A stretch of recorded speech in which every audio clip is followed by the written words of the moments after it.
Oke, ini segmen terakhir ke Ibu Yenti. Gimana tanggapan Ibu terhadap komentar dari Pak Taufik maupun Pak Joko? Dari mana memulai perbaikan ini? Dari mana? Jangan kita terus mutar-mutar aja terus. Bingung, saya juga bingung karena semua udah sistem peradilan pidana itu semuanya tadi duluan siapa yang menyuap, kalau nggak nyuap dulu kena disuap, kan bingung ya. Jadi memang ada tren, tapi tadi saya tertarik dengan apa yang disampaikan Pak Emerson ya, bahwa nanti paling-paling ancaman pidananya putusannya ringan gitu kan. Ya. Karena yang memidana kan temannya sendiri ya.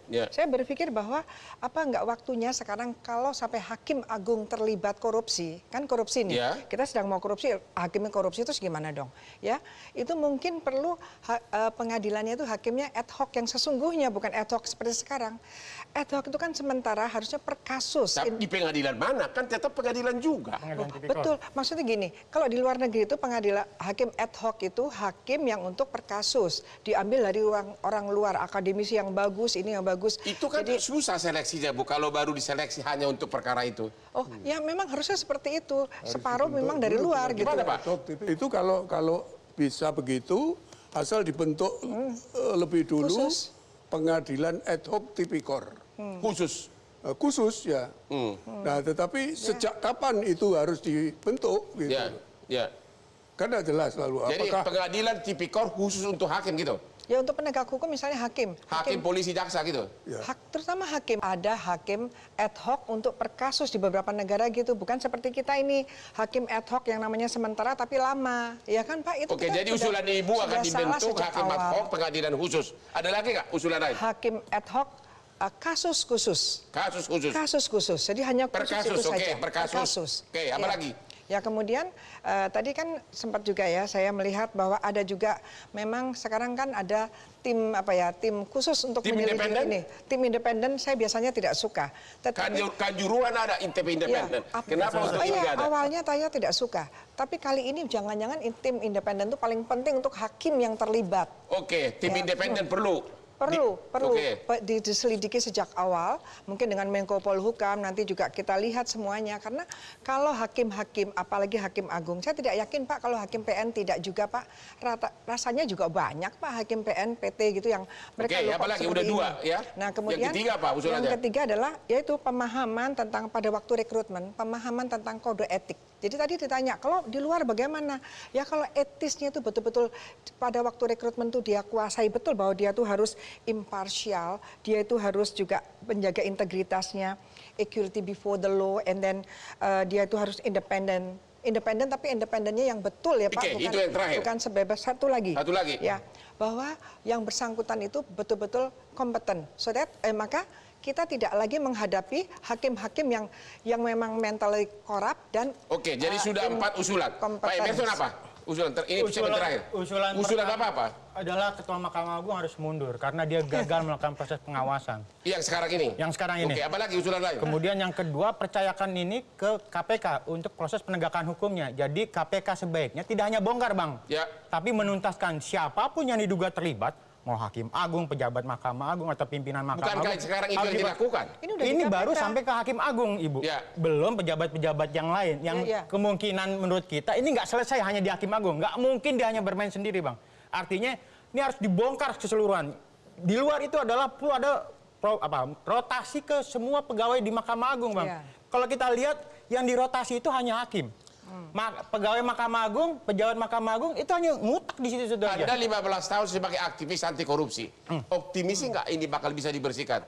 Ya, bagaimanapun situasi buruk terjadi, kita harus optimis Bang. Kenapa kita optimis? Koruptor aja optimis Bang. Kalau koruptor nggak optimis, dia ragu-ragu tuh mau nyuap, terima suap atau enggak, korupsi atau tidak.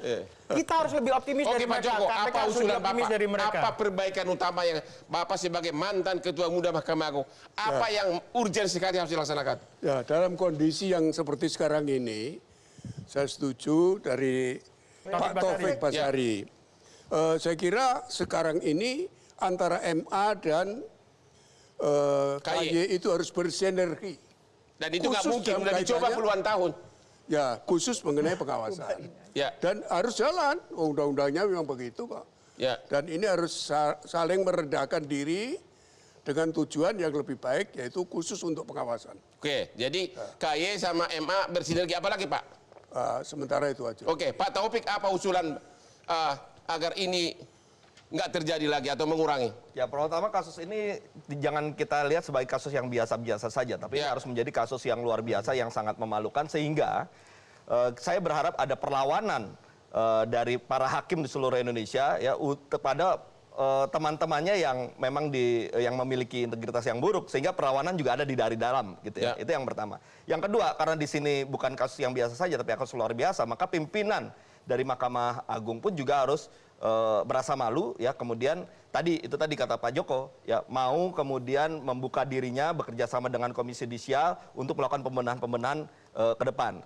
Nah, di sisi lain juga Komisi Yudisial dengan kewenangan yang masih terbatas, kita harus berikan dukungan ya, termasuk juga kerja-kerja yang didukung oleh Mahkamah Agung untuk bisa mengawasi setiap personal hakim di seluruh Indonesia yang tadi saya katakan dengan mempunyai raportnya. Yang terakhir, karena ini juga kasus yang luar biasa, maka perlawanan juga harus semakin kita luaskan, yaitu advokatnya juga harus melawan. Oke, gimana? Nasib kami advokat ini gimana?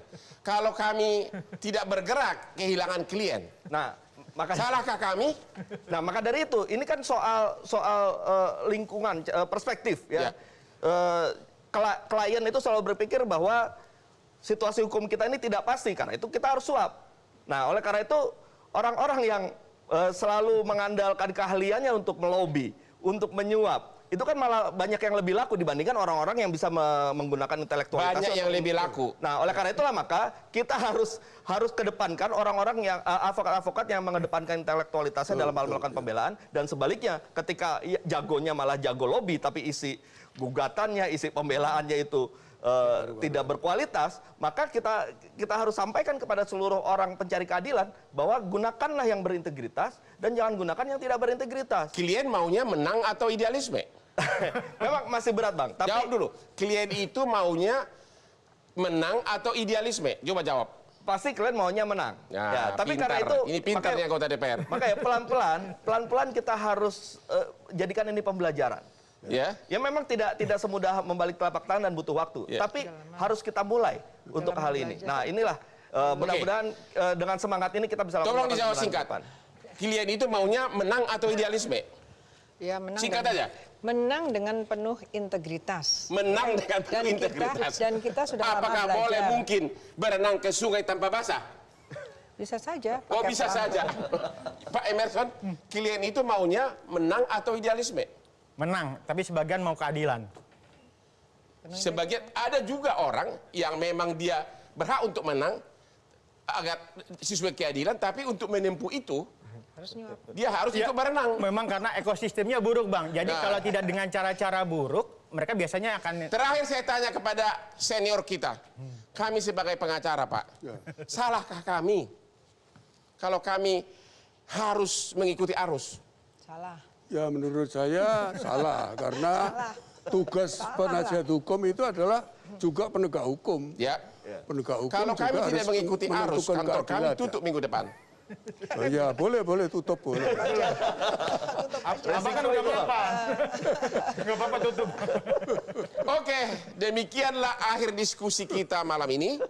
Sebagai kesimpulannya, kita masih dalam suasana ketidakpastian. Belum tahu di mana solusinya. Inilah Hot Room. Jangan lupa nonton Hot Room setiap hari Rabu jam 22 malam hanya di Metro TV.